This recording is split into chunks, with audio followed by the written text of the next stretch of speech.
തിരുവനന്തപുരം വഞ്ചിയൂരിൽ റോഡിൽ സ്റ്റേജ് കെട്ടിയ സംഭവത്തിൽ പോലീസ് ഇന്ന് ഹൈക്കോടതിയിൽ റിപ്പോർട്ട് സമർപ്പിക്കും എന്നതാണത്.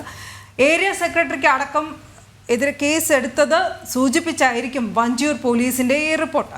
വിഷയത്തിൽ ഹൈക്കോടതിയുടെ ഭാഗത്തുനിന്ന് രൂക്ഷ വിമർശനം ഉണ്ടായിരുന്നു. ഇതിന് പിന്നാലെയാണ് പോലീസ് കേസ് എടുക്കാൻ പോലും തയ്യാറായത് എന്നതും പ്രസക്തം. എന്നാലും പ്രശാന്ത് ശങ്കരമംഗലത്ത് തിരുവനന്തപുരത്ത് നിന്ന്, കൊച്ചിയിൽ നിന്ന് രേഷ്മ ബാബു എന്നിവർ ചേരുന്നു. ആദ്യം ഈ ഹൈക്കോടതിയുടെ ഭാഗത്ത് നിന്നുണ്ടായ ഈ രൂക്ഷ വിമർശനം, ഈ സംഭവവുമായി ബന്ധപ്പെട്ട വിശദാംശങ്ങളാണ് അറിയേണ്ടത്. ആദ്യം അതിന് ആധാരമായ വിഷയം പരിശോധിക്കാം. തിരുവനന്തപുരത്തേക്കാണ് ആദ്യം എത്തുന്നത്. പ്രശാന്ത്, വഞ്ചിയൂരിൽ അന്ന് സംഭവിച്ചത് എന്താണ്?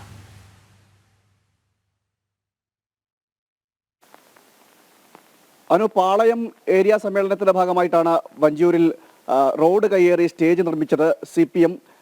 ഈ സ്റ്റേജ് നിർമ്മിച്ചത് വഞ്ചിയൂർ പോലീസ് സ്റ്റേഷനും അതുപോലെ തന്നെ കോടതിക്കും മുൻവശത്തായിട്ടായിരുന്നു. അതും ഈ പോലീസ് സ്റ്റേഷന് തൊട്ട് മുൻവശത്തായിട്ടായിരുന്നു ഈ സ്റ്റേജ് നിർമ്മിച്ചത്. ജനം അതോടുകൂടി വലിയ വാഹനത്തിരക്ക് അവിടെ രൂപപ്പെടുന്ന സാഹചര്യം ഉണ്ടായിരുന്നു. ജനങ്ങളെല്ലാം പ്രതിഷേധിക്കുന്ന സാഹചര്യം ഉണ്ടായിരുന്നു. MV ഗോവിന്ദൻ അടക്കം പങ്കെടുത്ത പൊതുപരിപാടിയാണ്. പൊതുപരിപാടിക്ക് വേണ്ടിയിട്ടാണ് ഈ സ്റ്റേജ് നിർമ്മിച്ചത്. വലിയ രീതിയിൽ പ്രതിഷേധം ഉണ്ടാവുകയും ചെയ്തു. എന്നാൽ ഒരു ദിവസം മുഴുവനും അത്തരത്തിൽ സ്റ്റേജ് അവിടെ നിൽക്കുന്ന സാഹചര്യം ഉണ്ടായി. ഒരു പകല് മുഴുവനും ജനങ്ങൾ ദുരിതത്തിലാകുകയും ചെയ്തു. നിരവധി വാഹനങ്ങൾ കടന്നു പോകുന്ന ഒരു പ്രധാന വഴി കൂടിയാണ് ഈ വഞ്ചിയൂർ എന്ന് പറയുന്ന ഭാഗം. കോടതി അവിടെയാണ്, ജില്ലാ കോടതി അടക്കം സ്ഥിതി ചെയ്യുന്നത് ആ ഭാഗത്താണ്. മാത്രമല്ല നിരവധി വാഹനങ്ങൾ കടന്നു പോകുന്നത് അതുവഴിയാണ്. ഈ പാളയത്ത് നിന്നും കിഴക്കേക്കോട്ടയ്ക്ക് പോകുന്ന അതുവഴി, അതായത് ജനറൽ ആശുപത്രിയിൽ നിന്നും കിഴക്കേക്കോട്ടയ്ക്ക് പോകുന്നൊരു പ്രധാന വഴി കൂടിയാണ് ഈ വഴി എന്ന് പറയുന്നത്. അതുകൊണ്ട് തന്നെ നിരവധി വാഹനങ്ങൾ ദിനം പ്രതി കടന്നു പോകുന്നതാണ്. കിഴക്കേക്കോട്ടയ്ക്കൊരു വലിയ ട്രാഫിക് ബ്ലോക്ക് ഇല്ലാതെ എളുപ്പത്തിലെത്താം എന്നതും അതുപോലെ തന്നെ സെക്രട്ടേറിയറ്റിലേക്ക് പോകാൻ ഒരു എളുപ്പവഴി എന്നതുകൊണ്ടും എല്ലാം ഒട്ടുമിക്ക ആളുകളും ആശ്രയിക്കുന്നത് ഈ വഴി കൂടിയാണ്. അങ്ങനെ വലിയ ഒട്ടേറെ ആളുകൾ ആശ്രയിക്കുന്ന വഴി കൂടി ആയതുകൊണ്ട് തന്നെ ധാരാളം വാഹനങ്ങൾ ഈ സ്ഥലത്തു കൂടി കടന്നു പോവുകയും ചെയ്യും. അതാണ് പ്രതിസന്ധിക്ക് കാരണമായത്. ആ റോഡിന് കുറുകെ ആണ് ഈ CPM ഏരിയ സമ്മേളനത്തിന്റെ ഭാഗമായിട്ട് സ്റ്റേജ് നിർമ്മിച്ചത്. എന്നാൽ യാതൊരു പെർമിഷനും പോലീസിന്റെ ഭാഗത്തുനിന്ന് ഇതുമായി ബന്ധപ്പെട്ട് ഈ CPMന്റെ പ്രവർത്തകരോ അല്ലെങ്കിൽ നേതൃത്വമോ ആരും സ്വീകരിച്ചതുമില്ല. തുടർന്നാണ് പ്രതിഷേധമുണ്ടാകുന്നത്. പൊതുജനങ്ങൾ വലിയ രീതിയിൽ പ്രതിഷേധിക്കുന്ന സാഹചര്യമുണ്ടായി സ്ഥലത്ത് തന്നെ. കാരണം വാഹനങ്ങൾക്ക് കടന്നു പോകാൻ കഴിയാത്ത സ്ഥിതിയും അതുപോലെ വലിയ ട്രാഫിക് ബ്ലോക്കും രൂപപ്പെടുകയും ചെയ്തു.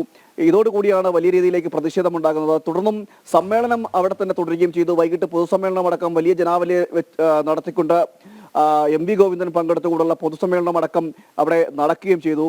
തുടർന്നാണ് ഹൈക്കോടതിയുടെ ഭാഗത്തൊരു പരാമർശം ഉണ്ടാകുന്നത്. അതിൽ ഒട്ടേറെ വിമർശനങ്ങൾ ഹൈക്കോടതി ഉന്നയിക്കുന്ന സാഹചര്യം ഉണ്ടായിരുന്നു. പോലീസിനെ അടക്കം രൂക്ഷമായി വിമർശിക്കുകയും ചെയ്തു. നമുക്കറിയാം, ഈ പൗരന്റെ അടിസ്ഥാന ആവശ്യങ്ങളിൽ ഒന്നാണ് സഞ്ചാര സ്വാതന്ത്ര്യം എന്നത്. ആ സഞ്ചാര സ്വാതന്ത്ര്യം തടസ്സപ്പെടുത്തിക്കൊണ്ടാണ് ഇത്തരത്തിലുള്ള പാർട്ടി സമ്മേളനത്തിന് സ്റ്റേജ് നിർമ്മിച്ചത്. മാത്രമല്ല നേരത്തെ തന്നെ കോടതിയുടെ പരാമർശങ്ങൾ ഉണ്ടായിരുന്നു. ഈ കൊടിതോരണങ്ങളും അതുപോലെ തന്നെ ഫ്ലെക്സ് ബോർഡുകളും അടക്കം ഈ റോഡുകളെ മറയ്ക്കുന്ന രീതിയിൽ അത് ഹൈക്കോടതിയുടെ അതിരൂക്ഷ വിമർശനങ്ങളൊക്കെ തന്നെ ഉണ്ടായിരുന്നു. വഞ്ചിയൂരിലെ സമ്മേളനം, ഏരിയ സമ്മേളനം കഴിഞ്ഞ് ദിവസങ്ങൾ പിന്നിട്ടാണ് ഇന്നലെ നമ്മൾ കണ്ടത്. CPM അനുകൂല സംഘടന, പ്രത്യേകിച്ച് അതിനിയന്ത്രണപരമായ രീതിയിൽ തിരക്കുണ്ടാവുന്ന സെക്രട്ടേറിയറ്റിന് മുന്നിലാണ് ഇന്നലെ ഈ ഒരു ധാർഷ്ട്യം CPIയും കാണിച്ചിട്ടുണ്ടായിരുന്നത്.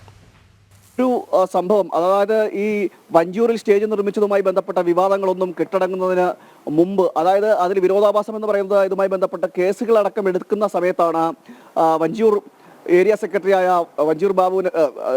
പാളയം ഏരിയ സെക്രട്ടറിയായ വഞ്ചു ബാബുവിനെതിരെ കേസടക്കം എടുക്കുന്ന സമയത്താണ് CPIയുടെ ഭാഗത്തു നിന്ന് അത്തരത്തിലൊരു നടപടി കൂടി ഉണ്ടായത്. CPIയും ഇടതുപക്ഷ മുന്നണിയിലെ ഒരു പ്രധാന ഘടകകക്ഷിയാണ് CPI. ആ CPIയുടെ സർവീസസ് സംഘടനയുടെ ഭാഗത്തു നിന്നാണ് ജോയിന്റ് കൗൺസിലിന്റെ ഒരു സത്യാഗ്രഹം, 36 മണിക്കൂർ നീണ്ടു നിൽക്കുന്ന ഒരു സത്യാഗ്രഹം ഇന്നലെ സെക്രട്ടേറിയറ്റിന് മുന്നിലുണ്ടായിരുന്നു. ആ സമയത്താണ് ഈ MG റോഡ് തടസ്സപ്പെടുത്തിക്കൊണ്ട് സ്റ്റേജ് നിർമ്മിക്കുകയും ജനജീവിതം ദുസ്സഹമാക്കുന്ന രീതിയിലേക്ക് ചെന്നെത്തുകയും ഒക്കെ ചെയ്തത്. വലിയ രീതിയിൽ പ്രതിഷേധങ്ങൾക്കിടയാക്കുകയും ചെയ്തു. അതായത് 36 മണിക്കൂർ സത്യാഗ്രഹമാണ്. അതും സംസ്ഥാന സർക്കാരിന് തന്നെ ഒരു ഘടകകക്ഷിയിൽപ്പെട്ട പ്രധാനപ്പെട്ട സംഘടനയുടെ സർവീസ് സംഘടന നടത്തുന്ന സമരം എന്നതാണ് ഏറ്റവും വലിയ വിരോധാഭാസം എന്ന് പറയുന്നത്. എന്തായാലും വലിയ രീതിയിൽ അതും വിമർശനങ്ങൾക്കിടയാക്കുകയും 150 പേർക്കെതിരെ, കണ്ടാലറിയാവുന്ന 150 പേർക്കെതിരെ പോലീസ് കേസെടുക്കുകയും ചെയ്തു. കണ്ടോൺമെന്റ് പോലീസ് കേസെടുക്കുകയും ചെയ്തു. നമ്മളും അതിൽ വാർത്ത നൽകിയതാണ്. ഗതാഗതം തടസ്സപ്പെടുന്ന സാഹചര്യം അവിടെയും ഉണ്ടായി. അതായത് 2 സ്ഥലങ്ങളിലേക്ക് വാഹനങ്ങൾ ഒരേ സമയം എതിർദിശയിലേക്ക് അടക്കം രണ്ട് രീതിയിലേക്ക് വാഹനങ്ങൾ കടത്തിവിടേണ്ട സാഹചര്യവും സ്ഥലത്ത് വലിയ ബ്ലോക്ക് ഉണ്ടാകുന്ന സാഹചര്യം ഒക്കെ ഉണ്ടാകുകയും ചെയ്തിരുന്നു. നമുക്കറിയാം ഈ സെക്രട്ടേറിയറ്റിന്റെ പടിക്കൽ എന്ന് പറയുന്നത് വിവിധ സമരങ്ങളുടെ സ്ഥലമാണ്. പലതരം സമരങ്ങൾ അവിടെ അരങ്ങേറാറുമുണ്ട്. എന്നാൽ ആ സമരങ്ങൾക്കെല്ലാം ഒരു സമയം നിശ്ചയിക്കുകയും ആ സമയത്തിന് ശേഷം അവിടെ നിന്ന് ജനങ്ങൾ പിരിഞ്ഞു പോവുകയും ഗതാഗതം സാധ്യമാക്കുകയും ഒക്കെ ചെയ്യും. എന്നാൽ ഇവിടെ സംഭവിച്ചത് 36 മണിക്കൂർ സത്യാഗ്രഹമാണ് ഈ ജോയിന്റ് കൗൺസിലിന്റെ ഭാഗത്തുനിന്ന് ഉണ്ടായത്. എന്നാൽ ഈ സ്റ്റേജ് നിർമ്മിക്കുന്നതിനോ അല്ലെങ്കിൽ അതുമായി ബന്ധപ്പെട്ട കാര്യങ്ങൾക്കോ പോലീസിൻ്റെതായിട്ടുള്ള പെർമിഷൻ ഇവരെടുത്തതുമില്ല. പോലീസ് അനുമതി നിഷേധിച്ചു എന്ന് ജോയിന്റ് കൗൺസിലിന്റെ സംസ്ഥാന നേതാക്കളടക്കം നമ്മളോട് പറയുകയും ചെയ്തു.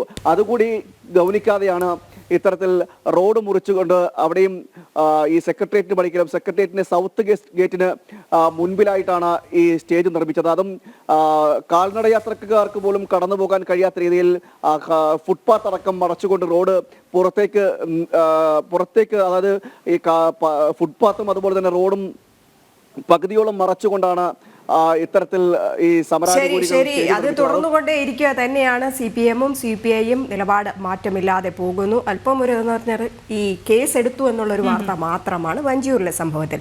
എന്തായാലും ഇന്നത് കോടതിയിലേക്ക് എത്തുകയാണ്.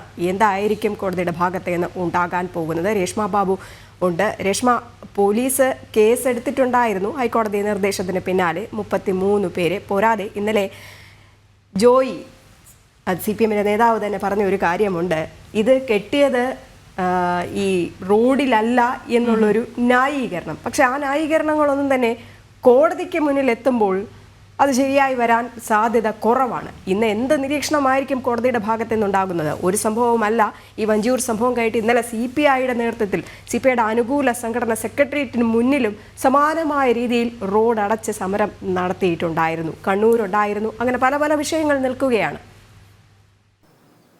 രജനി, നേരത്തെ തന്നെ ഹൈക്കോടതി ഇതുമായി ബന്ധപ്പെട്ട് ചില ഉത്തരവുകൾ പുറത്തിറക്കിയതാണ്. അതായത് റോഡ് ഗതാഗതം തടസ്സപ്പെടുത്തിക്കൊണ്ട് ഏതെങ്കിലും രാഷ്ട്രീയ പാർട്ടികളോ സംഘടനകളോ പൊതുയോഗങ്ങളോ മറ്റോ നടത്താൻ പാടില്ല. ഇക്കാര്യത്തിൽ കർശനമായിട്ട് ഹൈക്കോടതിയുടെ ഉത്തരവ് പാലിക്കപ്പെടണമെന്നുള്ളതായിരുന്നു നിർദ്ദേശം. പക്ഷെ അത് പാലിക്കാതെ കോടതി ലക്ഷ്യ നടപടി സ്വീകരിക്കത്തക്ക രീതിയിലുള്ള കാര്യങ്ങൾ തന്നെയാണ് CPM ഈ ഏരിയ സമ്മേളനം നടത്തിക്കൊണ്ട് വഞ്ചിയൂരിൽ ചെയ്തിട്ടുള്ളത്.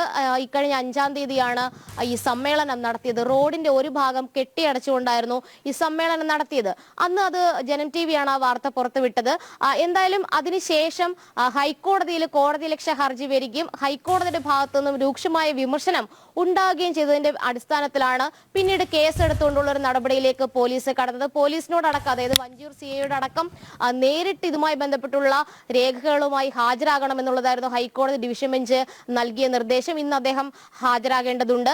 പ്രധാനമായിട്ടും അതിനു മുന്നേ തന്നെ ഹൈക്കോടതി ചോദിച്ചൊരു കാര്യമുണ്ട്, ഈ ഒരു കുറ്റകൃത്യത്തിന്മേൽ കേസ് എടുത്തിട്ടുണ്ടോ എന്നുള്ളതായിരുന്നു ഹൈക്കോടതിയുടെ ചോദ്യം. പക്ഷെ അതിന് കൃത്യമായിട്ടുള്ള മറുപടി പറയാൻ സർക്കാരിനായില്ല, കാരണം കേസ് എടുത്തിട്ടില്ലായിരുന്നു. എന്തായാലും ഈ കേസ് എടുത്ത കാര്യവും ഒപ്പം തന്നെ ആർക്കെതിരെയൊക്കെയാണ് നടപടി സ്വീകരിച്ചിട്ടുള്ളത് ഇതടക്കമുള്ള വിശദാംശങ്ങളായിരിക്കും SHO രേഖകൾ മുഖാന്തരം ഹൈക്കോടതിയിൽ അറിയിക്കുക. നേരിട്ട് അദ്ദേഹം എത്തണമെന്നുള്ളതായിരുന്നു നിലവിൽ ഹൈക്കോടതിയുടെ നിർദ്ദേശം. അതുപോലെ തന്നെ നേരത്തെ വലിയ രീതിയിലുള്ള വിമർശനമാണ് ഈ വിഷയത്തിൽ ഹൈക്കോടതി നടത്തിയത്. അതായത് യാത്രാ അവകാശത്തെ തടസ്സപ്പെടുത്തുകയാണ് ചെയ്തിരിക്കുന്നത്. ഇതിനു മുന്നേ ഹൈക്കോടതി ഇറക്കിയ ഉത്തരവുകൾ ലംഘിക്കപ്പെട്ട് കഴിഞ്ഞിരിക്കുന്നു. അത് എന്ത് അധികാരത്തിന്റെ പുറത്താണ് ഇത്തരത്തിൽ ഉത്തരവുകൾ ലംഘിക്കപ്പെടുന്നത്? ഇതിൽ ഏറ്റവും പ്രധാനമായിട്ടും പറയേണ്ടത് ഈ വഞ്ചിയൂർ കോടതിക്കും പോലീസ് സ്റ്റേഷനും ഇടയ്ക്ക് തന്നെയാണ് ഒരു പ്രദേശം ഉള്ളത്. ആ പോലീസ് സ്റ്റേഷൻ തൊട്ട് മുന്നിലുണ്ടെന്ന് ഹർജിക്കാരനും അറിയിച്ചിട്ടുണ്ട്. ഈ പോലീസ് സ്റ്റേഷനും കോടതിക്കും ഇടയിലുള്ള ഒരു പ്രദേശത്ത് തന്നെ ഇത്തരത്തിൽ കോടതിയുടെ നിർദ്ദേശം ലംഘിക്കപ്പെട്ട ഒരു സാഹചര്യം. ഈ കോടതിയുടെ ഉത്തരവുകൾ പാലിക്കപ്പെടേണ്ടവർ തന്നെയാണ് അത് ലംഘിക്കുന്നവർക്ക് കൂട്ടുനിൽക്കുന്നു എന്നുള്ളൊരു വിലയിരുത്തലാണ് ഹൈക്കോടതിയുടെ ഭാഗത്ത് നിന്ന് അന്ന് നടന്നത്. അത് മാത്രമല്ല, ഈ ഹൈക്കോടതിയുടെ നിർദ്ദേശാനുസരണം സർക്കാർ ഇറക്കിയ ഉത്തരവുകളെല്ലാം ഒരു കോൾഡ് സ്റ്റോറേജിലാണ് എന്നുള്ളൊരു വിമർശനവും ജസ്റ്റിസ് അനിൽ K. നരേന്ദ്രൻ അധ്യക്ഷനായിട്ടുള്ള ഡിവിഷൻ ബെഞ്ചിന്റെ ഭാഗത്തുനിന്നും അന്നുണ്ടായി. സ്വാഭാവികമായിട്ട് ഇന്ന് ഈ SHO രേഖകൾ ഹൈക്കോടതിയിൽ സമർപ്പിക്കുന്ന വേളയിലും സമാനമായിട്ടുള്ള വിമർശനങ്ങൾ ഉണ്ടാകാൻ സാധ്യതയുണ്ട്. കാരണം കഴിഞ്ഞ ദിവസം ഈ വഞ്ചിയൂരിലെ സംഭവത്തിൽ ഹൈക്കോടതിയുടെ വിമർശനത്തിന് തൊട്ടു പിന്നാലെ ജോയിന്റ് കൗൺസിൽ തന്നെ വീണ്ടും സെക്രട്ടേറിയറ്റിൽ ആ ഒരു പന്തൽ കെട്ടി സമരം, അതായത് പൊതുഗതാഗതം തടസ്സപ്പെടുത്തിയ ഒരു സമരം നടത്തിയതും ഹൈക്കോടതി സ്വാഭാവികമായിട്ടും അറിഞ്ഞിട്ടുണ്ടെങ്കിൽ അക്കാര്യത്തിലും ഹൈക്കോടതിയുടെ ഭാഗത്തു നിന്നും നടപടി വിമർശനം ഉണ്ടാകും. എന്നാലും കോടതി ലക്ഷ്യം നടപടി സ്വീകരിക്കുമെന്നുള്ളതാണ് നിലവിൽ ഹൈക്കോടതി നൽകിയിട്ടുള്ള നിർദ്ദേശം. റോഡിൽ സ്റ്റേജ് കെട്ടിയ സംഭവം കോടതിയലക്ഷ്യ ഹർജി ഇന്ന് വീണ്ടും ഹൈക്കോടതിയിൽ പരിഗണിക്കാനിരിക്കുകയാണ്. നമ്മുടെ ഒരു പ്രേക്ഷകൻ പറയുന്നുണ്ട്, സദാനന്ദൻ നെടുനിലം, വലിയേട്ടൻ കാണിച്ചാൽ എനിക്കും കാണിച്ചൂടെ എന്നുപോലെയാണ് CPM-ഉം CPI-യും കാണിക്കുന്നത്. എന്നാലും ഇത് ജനങ്ങളെ ദ്രോഹിക്കുന്ന ഒരു നിലപാട് തന്നെയാണ്. ഇന്നലെ നമ്മൾ കണ്ടതാണ് സെക്രട്ടേറിയറ്റിന് മുന്നിലെ കാഴ്ച. ഗതാഗത കുരുക്ക് അതിരൂക്ഷമായിട്ടുണ്ടായിരുന്നു.